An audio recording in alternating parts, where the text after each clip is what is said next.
మన ఆహారాన్ని మనం తినడం ప్రకృతి, పక్కవాడిది లాక్కుని తినడం వికృతి, లేనివాడికి కొంత పెట్టడం సంస్కృతి.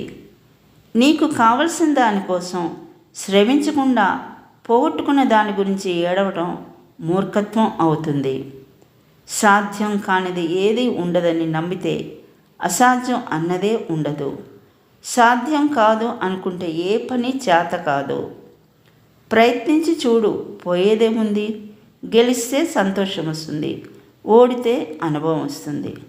మంచితనం కూడా మెడిసిన్ లాంటిదే. డోస్ ఎక్కువైతే మనకే ప్రమాదం. ధనం ఇచ్చేవారి కంటే ధైర్యం ఇచ్చేవాళ్ళు గొప్పవారు.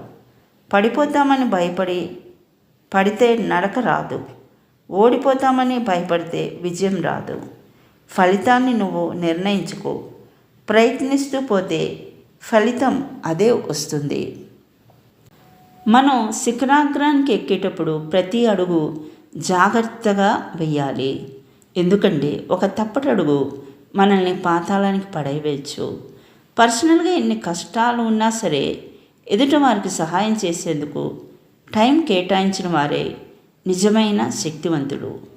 మీరు ఎప్పుడూ ఒకరికి బలం అవ్వాలి కానీ భారం అవ్వకూడదు. మీరు ఒకరికి బలం అవ్వటానికి ప్రయత్నించండి. నమ్మకం ఉన్నప్పుడు మౌనం కూడా అర్థమవుతుంది. నమ్మకం లేనప్పుడు ప్రతి మాట అపార్థమే అవుతుంది. డబ్బుతో చేసేది మాత్రమే సహాయం కాదు. మంచి మనసుతో చెప్పే 4 మంచి మాటలు కూడా ఎదుటి వాళ్ళ లైఫ్లో వెలుగులు నింపుతాయి. ఈ రోజుల్లో సున్నితంగా ఉంటే అసలు కుదరదు. నీతో ఎవరు ఎలా ఉంటే నీవు కూడా వాళ్ళతో అలాగే ఉండాలి.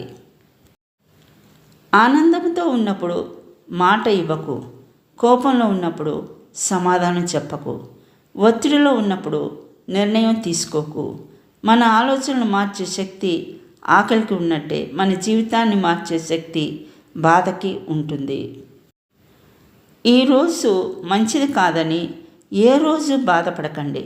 మంచి రోజులు మీకు సంతోషాన్ని ఇస్తే చెడు రోజులు మీకు గుణపాఠాన్ని ఇస్తాయి. కొన్ని రోజులు మంచి జ్ఞాపకాన్ని ఇస్తాయి. ఈ సమాజంలో మనిషికి కాలం విలువ తెలుసు, మనీ విలువ తెలుసు, బంధం విలువ తెలుసు, ప్రాణం విలువ తెలుసు. ఇన్ని తెలిసిన మనిషి ఎదుట మనిషిని అర్థం చేసుకోవడం మాత్రం తెలియదు.